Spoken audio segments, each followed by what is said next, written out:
Vous pouvez savoir à l'avance si une personne aura du succès ou non, simplement en observant si lorsqu'elle échoue, elle pense d'abord que c'est de sa faute, au lieu de mettre la faute sur les autres. Si cette personne se dit « j'ai échoué à cause des autres », alors elle n'a aucune chance d'y arriver. Si vous réussissez, chaque erreur que vous aurez faite fera partie de votre légende. Si vous échouez, vous pourrez tout jeter à la poubelle.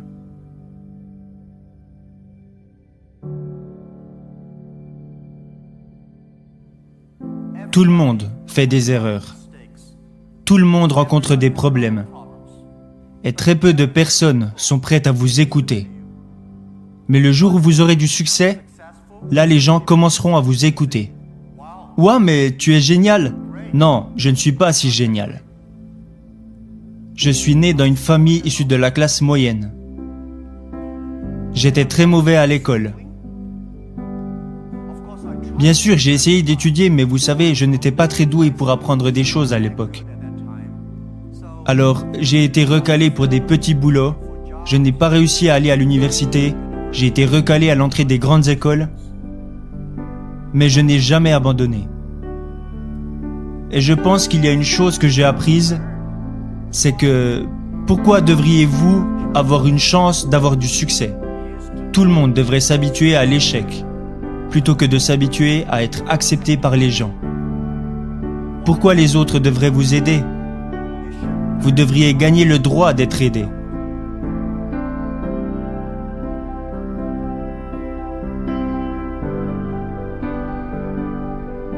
Alors, ce que j'ai appris, c'est de ne jamais abandonner. Je me disais, mon opportunité n'est pas encore arrivée pour le moment. Et quand vous entendez tout le monde se plaindre, c'est là que vous trouvez votre opportunité.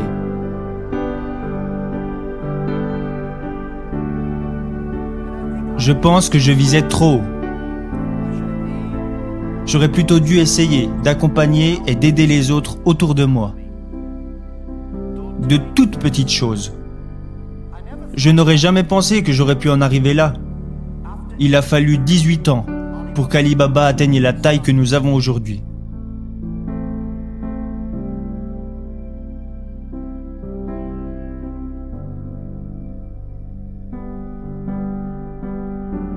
Et je n'ai pas réussi parce que je suis intelligent. Je ne me considère pas comme quelqu'un d'intelligent. Mais j'ai travaillé avec beaucoup de personnes qui étaient très intelligentes. Et la plupart des personnes intelligentes arrivent à rendre facile des choses qui sont pour vous difficiles. Et je pense que ce n'est pas facile d'avoir du succès rapidement. À chaque fois et dans tout ce que nous avons fait, nous anticipions les choses sur les 10 prochaines années. Je sais que je ne suis pas intelligent, mais je sais que si nous voulons réussir, nous devons anticiper les choses 10 ans à l'avance. Si nous voulions avoir du succès, alors nous devions travailler avec des personnes intelligentes. Et pour avoir du succès, nous devions accepter de faire beaucoup d'erreurs sans jamais abandonner. Beaucoup de personnes font des erreurs, elles rencontrent des problèmes et elles abandonnent. Nous n'avons jamais abandonné. Nous avons plutôt appris de nos erreurs.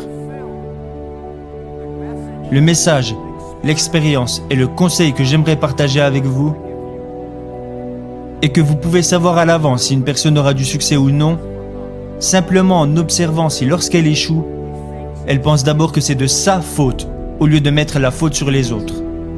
Si cette personne se dit « j'ai échoué à cause des autres », alors elle n'a aucune chance d'y arriver.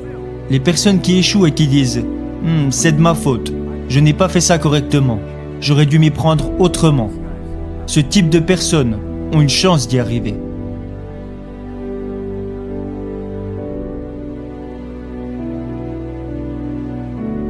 Alors j'ai beaucoup appris des personnes qui échouent.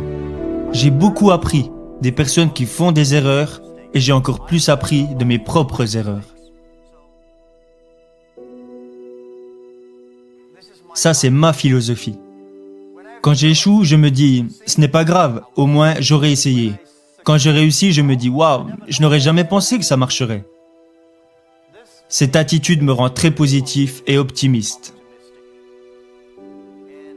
Et à cause de mes nombreuses erreurs et de tous mes échecs, je ne me plains jamais parce que j'ai l'habitude de perdre. Encore aujourd'hui, je commets des erreurs tous les jours.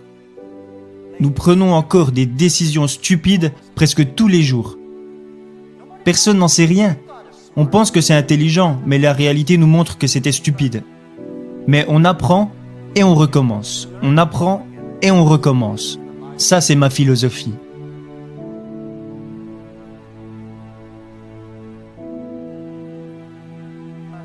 Alibaba a vu le jour sans argent, sans technologie et sans employés. Dans mon propre appartement, 18 personnes ont décidé que nous voulions utiliser Internet pour aider les petites entreprises. C'était l'idée de départ. En 18 ans, nous sommes passés de 18 personnes à aujourd'hui presque 60 000 personnes. Ce ne fut vraiment pas facile. Mais nous avons survécu. Aujourd'hui, nous sommes une des plus grosses entreprises de l'Internet au monde. Je pense que nous avons été chanceux. Nous avons fait beaucoup d'erreurs, mais nous avons quand même survécu. Alors comment continuer à être chanceux? C'est la question que je me pose constamment. Je pense que si vous voulez continuer à avoir de la chance, vous devez être prêt à partager votre chance avec les autres. Vous partagez la chance avec les gens, vous aidez les gens, alors dans le futur, vous pouvez être sûr qu'ils vous aideront à leur tour. Ça a été ma façon de penser ces 10 dernières années. Alibaba est né en Chine. Mais Alibaba ne devrait pas être considéré comme une entreprise chinoise. Le jour où j'ai choisi le nom Alibaba, Alibaba n'est même pas un nom chinois, c'est un nom arabe. Les Iraniens disent que c'est un nom iranien, les Turcs disent que c'est un nom turc. Pour être honnête, j'en sais rien. Ce nom fait référence au conte Alibaba et les 1001 erreurs, ou Alibaba et les 1001 nuits, comme l'histoire. Nous voulions faire de cette entreprise une entreprise qui a vu le jour en Chine au service du monde, au service de toutes les jeunes entreprises de la planète. Chaque siècle a ses entreprises. Microsoft et IBM étaient les entreprises phares du siècle dernier. Alors quelles sont les entreprises phares de notre époque, du 21e siècle? Et je pense que nous devons éviter de penser « c'est évident, c'est Alibaba ». Nous ne devons pas penser « nous gagnons de l'argent en aidant les entreprises chinoises ». Nous devons plutôt penser « nous gagnons de l'argent en aidant les entreprises du monde entier ». Nous sommes au service de notre époque. C'est seulement en pensant de la sorte que nous pourrons faire plus. Nous avons aussi un petit business qui s'appelle AliExpress. Peut-être que pour vous, AliExpress est une grosse entreprise, mais au sein de notre propre compagnie, AliExpress représente moins de 1% de notre chiffre d'affaires.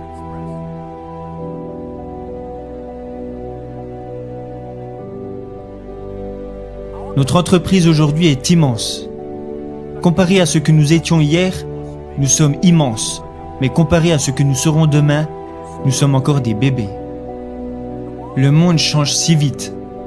Nous voulons faire d'Alibaba une des plus grosses entreprises de notre époque.